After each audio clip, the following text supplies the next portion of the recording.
देखो उस प्यारे से छोटे राजकुमार को। यह बुद्ध हैं। हालांकि इस समय वह अभी सिद्धार्थ गौतम के नाम से जाने जाते हैं। सिद्धार्थ भारत के एक महल में रहते हैं। उनके माता पिता मानते हैं कि यह छोटा लड़का कुछ असाधारण बनेगा। इस बात को सुनिश्चित करने के लिए वे एक ज्योतिषी से उनके भविष्य के बारे में सितारों से परामर्श करते हैं। वह एक बहुत शक्तिशाली शासक बनेंगे, जैसे उनके पिता, या फिर वह एक पवित्र व्यक्ति बनेंगे और आपके परिवार को राज्य में अपनी सारी शक्ति खोनी पड़ेगी। ओह, ये क्या होगा? चिंता मत करो, बस उन्हें बीमारी, बुढ़ापे, गरीबी और मौत से दूर रखना। सब ठीक रहेगा।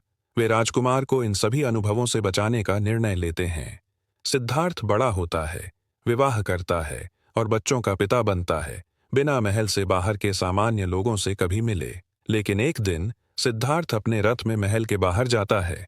वहां वह देखता है कि सामान्य लोग कैसे जीते हैं। वह एक बुजुर्ग व्यक्ति, एक बीमार व्यक्ति और सड़क पर एक भिखारी साधु को देखता है। वह एक मृत व्यक्ति के पास से भी गुजरता है। क्या लोग बीमार होते हैं, गरीब होते हैं और मरते हैं? जीवन तो अंतहीन दुख है। सिद्धार्थ नहीं चाहता कि वह खुद दुखी हो और न ही वह चाहता है कि कोई और दुखी हो। यह समस्या हल होनी चाहिए। वह अपनी पत्नी और बच्चे को छोड़कर चला जाता है। सिद्धार्थ बहुत से ज्ञानी पुरुषों से जीवन जीने के तरीके पर सलाह मांगता है, लेकिन उसे कोई अच्छा उत्तर नहीं मिलता। फिर वह तय करता है कि वह खाने से परहेज करेगा। वह एक भिक्षु की तरह खुद को भूखा रखेगा, एक तपस्वी की तरह। देखो, वह कितना पतला हो गया है।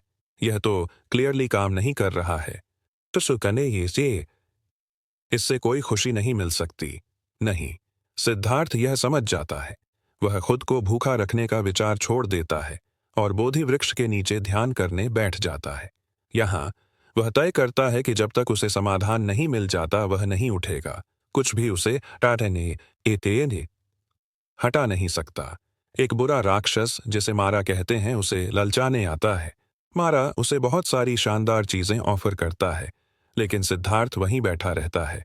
और आखिरकार 39 दिनों तक ध्यान करने के बाद सिद्धार्थ को समझ में आता है कि समस्या क्या है। मनुष्य कभी संतुष्ट नहीं होते। वे हमेशा और अधिक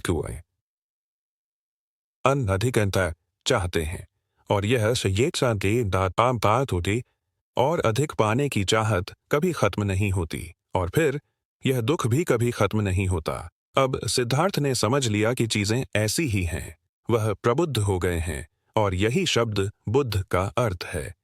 अब वह सिद्धार्थ गौतम नहीं रहे, बल्कि बुद्ध बन गए हैं। बुद्ध चाहते हैं कि और लोग यह समझें। कुछ उनके दोस्तों ने उनकी बात सुनी और उन्हें फॉलो करना शुरू किया। वे उनके शिष्य बन गए। बुद्ध उन्हें और अन्य लोगों को उपदेश देने लगे।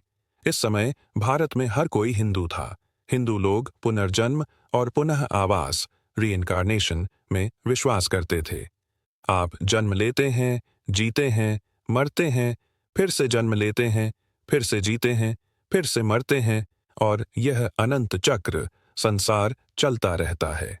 रुको, मैं इस चक्र से बाहर निकलना चाहता हूँ। बुद्ध ने बताया कि संसार से मुक्ति पाना कितना जरूरी है। पुनर्जन्म से बचना असंभव है, और यही कारण है कि दुख से छुटकारा पाना मुश्किल होता है। बुद्ध ने दोनों तरीके आजमाए, एक तो अमीर बनने का और दूसरा खुद को भूखा रखने का। ये दोनों जीवन जीने के अत्यधिक तरीके थे, और इनमें से कोई भी अच्छा नहीं था। उन्होंने यह माना कि सबसे अच्छा तरीका है मध्य मार्ग चुनना। लेकिन सुनो बुद्ध, अगर आप फिर से जन्म नहीं लेते तो मृत्यु के बाद आप कहाँ जाते हैं? बुद्ध ने कहा, आप किसी स्थान पर नहीं जाते, बल्कि एक ऐसे अवस्था में पहुंचते हैं जहां आप कुछ भी नहीं चाहते। उसे निर्वाण कहते हैं। निर्वाण का मतलब क्या है? निर्वाण का अर्थ है बुझ जाना या मिट जाना। इसका मतलब है कि आपकी सारी इच्छाएं और डिजायर समाप्त हो जाती हैं और आप एक प्रकार की शांति को प्राप्त करते हैं। बुद्ध चारों ओर घूमते हुए यह उपदेश देने लगे कि कैसे निर्वाण प्राप्त किया जा सकता है। जब बुद्ध का निधन हुआ तब उनके बहुत सारे शिष्य बन चुके थे। अब यह समय आ गया था कि वे उनके उपदेशों को आगे फैलाएं और उनकी शिक्षाओं को लोग